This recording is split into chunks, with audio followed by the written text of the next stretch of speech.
le ciel de Paris s'envole une chanson. Elle est née d'aujourd'hui dans le cœur d'un garçon. Sous le ciel de Paris marchent des amoureux. Leur bonheur se construit sur un air fait pour eux. Sous le pont de Bercy, un philosophe assis, de musiciens, quelques badauds, puis des gens par milliers. Καλησπέρα από το Παρίσι, βρισκόμαστε στο Grand Palais. Φέτος είναι η διεθνής έκθεση του βιβλίου και είμαι έξω από το ελληνικό περίπτερο. Τα ελληνικά γράμματα είναι όπως πάντα παρόντα, αγαπητά στο γαλλικό κοινό. Η συλλογή μας είναι εξαιρετικά πλούσια, ξεκινάει φυσικά από τον Όμηρο, αλλά καταλήγει στους νομπελίστες μας και φτάνει στο τέλος της με υπέροχους σύγχρονους συγγραφείς. Το μήνυμά μου, διαβάστε ελληνική λογοτεχνία και ποίηση. Quelques rayons du ciel d'été, l'accordéon d'un marinier, l'espoir fleurit au ciel de Paris. À partir du mois de juin prochain, tous les nouveaux livres numériques seront mis sur le marché par les éditeurs français et seront accessibles aux personnes en situation de handicap.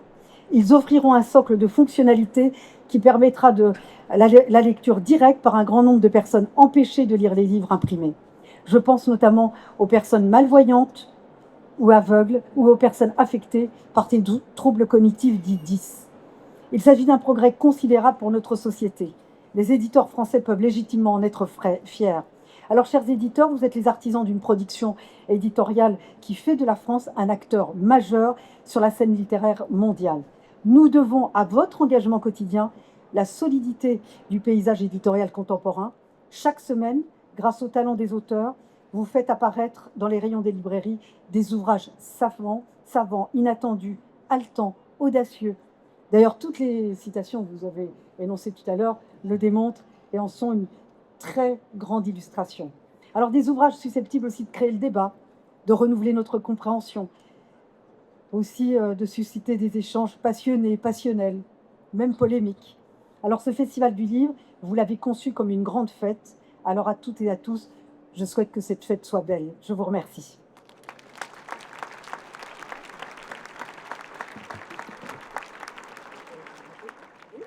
Χαίρομαι πάρα πολύ που ξαναβρίσκομαι στη γιορτή βιβλίου στο Παρίσι. Έχουν περάσει αρκετά χρόνια από την τελευταία μου παρουσία, στο μεταξύ άλλαξαν πολλά και με μεγάλη μου χαρά διαπιστώνω τη ζωντάνια και τη συμμετοχή του κοινού σε αυτή τη νέα εκδοχή της γιορτής του βιβλίου στο Παρίσι, που πραγματικά με εντυπωσιάζει. Είναι εξαιρετικά έτσι εντυπωσιακή. Αυτό το Salon du Livre που βλέπω είναι πραγματικά εντυπωσιακό.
Je suis très heureux de participer encore une fois au Festival du Livre de Paris.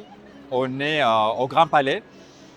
Il y a des dédicaces, il y a beaucoup de monde, il y a beaucoup d'intérêt et ça fait plaisir de participer à cet événement grâce à l'invitation du Centre culturel hellénique et du ministère de la culture grecque. Je suis là avec mes polars, mes romans policiers qui se passent en Grèce, avec mon inspecteur Marcou, il y en a déjà 4, et avec mes livres qui mélangent l'art et les crimes, Scène des crimes au Louvre, Scène des crimes à Orsay, et le dernier, Homéro, qui parle de cet enfant supposé, cette hypothèse que Maria Callas a eu un enfant avec Onassis. Les Français aiment beaucoup la Callas et ils ont beaucoup aimé le livre aussi.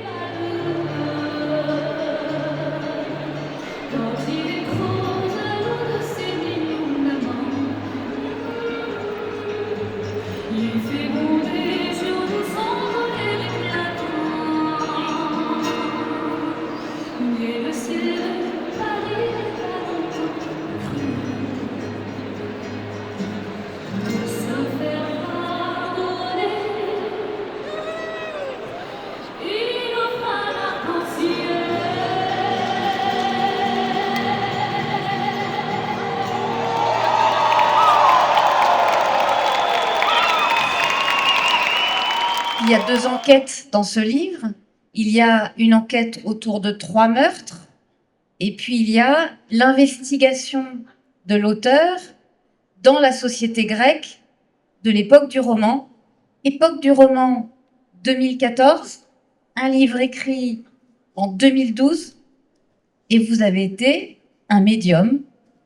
Vous savez, quand la crise financière de 2005 a commencé, j'ai eu l'idée d'écrire une trilogie sur le problème, parce que j'étais tout à fait convaincu que la crise aurait une, disons, vie longue. Et alors, j'ai commencé avec le premier et le deuxième roman.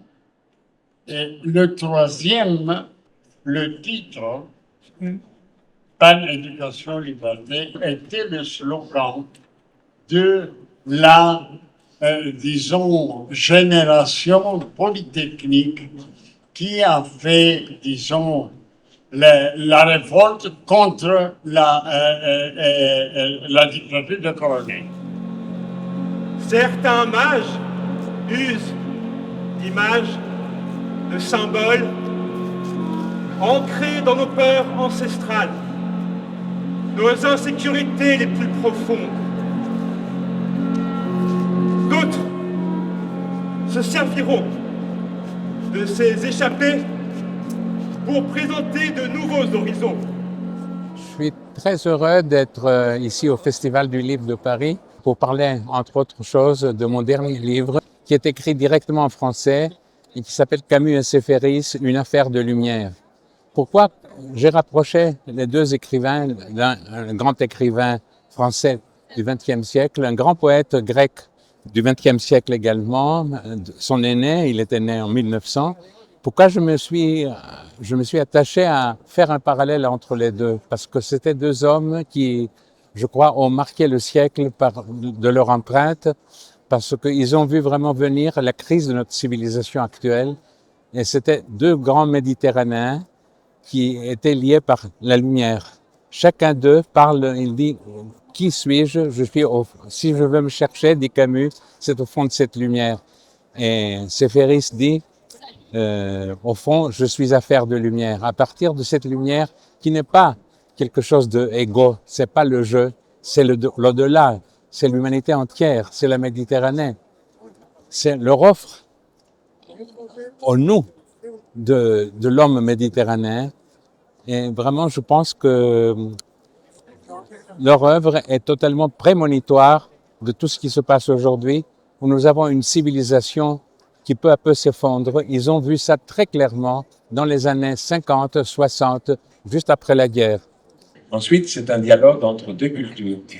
Deuxième aspect du dialogue, 2 cultures, la culture française évidemment, incarnée très bien par Camus, il écrit une langue magnifique, je le répète, et Séphéris, qui est la culture grecque, qui est bien moins connue en France, et c'est une des raisons pour laquelle j'ai voulu écrire ce livre, parce que je suis un élève de Séphéris tout en étant un admirateur de Camus. Et je trouvais qu'il y avait des choses très très proches l'un de l'autre, alors que en première vue, ils sont très différents. Je ne veux pas insister sur leurs différences. Et puis, le troisième dialogue, aussi important pour l'un, pour l'autre et pour nous tous aujourd'hui, c'est le dialogue entre deux civilisations. La civilisation ancienne, la civilisation de la Grèce ancienne disparue, et la civilisation moderne qui est en train de s'effondrer. Et Camus et Sévéris ont été très prémonitoires, tous les deux, à leur époque, de ce qu'allait devenir leur civilisation. Ils ont lutté contre ça. C'est pour ça que Camus disait à Stockholm, notre devoir maintenant, ce n'est plus de changer le monde, c'est d'empêcher qu'il se défasse. Déposés en toile peinte sur les murs froids de nos grottes, pour déterrer la profondeur de nos humanités chaleureuses. Sortons de l'illusion de nos cavernes, retournons dans la forêt, réappréhendons le reflet que nous débusquerons dans les eaux claires, retrouvons la richesse de nos abîmes. Nous nous tenons aujourd'hui dans le sanctuaire qui retient la plus ancienne des magies. L'écriture sont des magies qui permettent de se glisser dans les consciences, d'y poser les germes de pensée libre. Είμαστε εδώ και εκπροσωπούμε την ελληνική γραμματεία από την αρχαιότητα μέχρι σήμερα, με μεταφρασμένα έργα στα γαλλικά. Αντιπροσωπεύουμε και παρουσιάζουμε τους νέους συγγραφείς που είναι βραβευμένοι με κρατικά λογοτεχνικά βραβεία και παρουσιάζουμε τη νέα τους δουλειά. Με πολύ χαρά εκπροσωπούμε την Ελλάδα, που έχει χρηματοδοτηθεί η συγκεκριμένη έκθεση και το φεστιβάλ από το Ταμείο Ανάκαμψης σε αυτό το υπέροχο κτίριο, το οποίο έχει ανακαινιστεί πρόσφατα με πολύ μεγάλη χαρά και πολύ φως. Είμαι η Νέσια Διονυσίου. Βρίσκομαι στο πανέμορφο Grand Palais στο Παρίσι για τους σκοπούς της έκθεσης βιβλίου. Παρουσιάζω σήμερα, υπογράφω μάλλον, αντίτυπα του βιβλίου μου, το οποίο έχει μεταφραστεί και εκδοθεί στα γαλλικά από τις εκδόσεις Καμπουράκης σε μετάφραση της Μαρή Σεσίλ Φοβέν. Πρόκειται για το βιβλίο «Τι είναι ένας κάμπος». Στην Ελλάδα εκδόθηκε από τις εκδόσεις Πόλης και τιμήθηκε με το κρατικό βραβείο Νουβέλας Διηγήματος του 2022. Είναι μια εξαιρετική εμπειρία. Το φεστιβάλ είναι υπέροχο. Απίστευτος παλμός, πάρα πολλοί κόσμος, νέα παιδιά τα οποία γνωρίζουν τη λογοτεχνία και είναι ιδιαίτερα τιμητικό για τους Έλληνες συγγραφείς, όπως είμαι και εγώ, να βρισκόμαστε εδώ και να συνομιλούμε με το κοινό της Γαλλίας, να προσεγγίζουμε αυτό το κοινό και να μοιραζόμαστε τη δικιά μας λογοτεχνία με ένα ευρύτερο αναγνωστικό κοινό. Το βιβλίο μου πράγματι μιλά για μια άγνωστη πτυχή της ιστορίας της Κύπρου, η οποία συνδέει την Κύπρο με την ευρύτερη ιστορία των Εβραίων. Και αυτό γιατί μετά το τέλος του Δευτέρου Παγκοσμίου Πολέμου στην Κύπρο, επί Αγγλοκρατίας, δημιουργήθηκαν στρατόπεδα κράτησης Εβραίων, οι οποίοι προσπαθούσαν να φύγουν από την διαλυμένη Ευρώπη μετά το τέλος του Δευτέρου Παγκοσμίου Πολέμου και να φτάσουν στην Παλαιστίνη. Είμαι ο Άκης Παπαντώνης, είμαι προσκεκλημένος στο Ελληνικό Περίπτερο και έχω τη χαρά σήμερα να παρουσιάζω το βιβλίο μου που στα ελληνικά λέγεται «Η τελευταία αρκούδα του δάσους», στα γαλλικά «Le dernier des Zoos», στο γαλλικό κοινό και για την επόμενη μία ώρα να υπογράφω επίσης και βιβλία σε όποιους θέλουν να το αγοράσουν. Η αλήθεια είναι ότι είναι μια πολύ ωραία ευκαιρία αυτή η εκδήλωση να ανοίξει μια κατά τα άλλα σχετικά μικρή γλώσσα στο πολύ ευρύ γαλλόφωνο κοινό και είμαι πολύ χαρούμενος που είμαι εδώ. Το βιβλίο μιλάει στην ουσία για τη σχέση δύο αδερφών, τους οποίους χωρίζουν λίγα χρόνια διαφοράς. Είναι γεννημένοι στα τέλη της δεκαετίας του 70, δηλαδή είναι πάνω κάτω στην ηλικία μου. Και τα δύο αδέρφια αυτά έχουν μια πολύ περίεργη σχέση. Ο μικρός αδερφός θαυμάζει τον μεγάλο αδερφό και ο μεγάλος αδερφός πολύ σύντομα ρέπει προς την ακροδεξιά, φεύγει και κατατάσσεται εθελοντής στον εμφύλιο πόλεμο της Ιουγκοσλαβίας και από εκεί πέρα κυλάει η σχέση τους μέχρι την ενηλικίωση. Οπότε σε αυτό το πλαίσιο και με φόντο την ηχό ενός πολέμου που ταλάνισε τα Βαλκάνια τη δεκαετία του 90, βλέπουμε στην ουσία και πώς μεταξελίσσεται η ελληνική κοινωνία από τις δεκαετίες του 80 και του 90 μέχρι και τον 21ο αιώνα. Τη μετάφραση του βιβλίου από τα ελληνικά στα γαλλικά έχουν κάνει εξημισίας η Ελένη Ζέρβα και ο Μισελ Βολκοβίτς για τις εκδόσεις Le Miel des Anges. Και αυτό ήταν αποτέλεσμα του γεγονότος ότι το βιβλίο βραβεύτηκε στα ελληνικά. Πήρε τόσο το βραβείο του αναγνώστη ως καλύτερη νουβέλα για το έτος 2024, όσο και το κρατικό βραβείο νουβέλας διηγήματος. Σε γενικές γραμμές, οι θεματικές των βιβλίων μου έχουν πάντα να κάνουν με έναν άξονα που συνδέει την Ελλάδα με την ιστορία στα ευρύτερα Βαλκάνια. Κάθε ένα από τα κεφάλαια του βιβλίου ξεκινάει με μία μαρτυρία ενός Σέρβου ή ενός Βόσνιου. Οι μαρτυρίες αυτές είναι παρμένες από τα πρακτικά του Ειδικού Δικαστηρίου της Χάγης. Παρ' όλα αυτά δεν είναι verbatim, είναι λογοτεχνικά παραλλαγμένες. Και η ιδέα είναι να μπορούν να λειτουργούν ως ηχό ή ως ομπρέλα, ας πούμε, για το κεφάλαιο που ακολουθεί, να στείλει τη σκηνή. Un jour, la vie t'arrache à moi.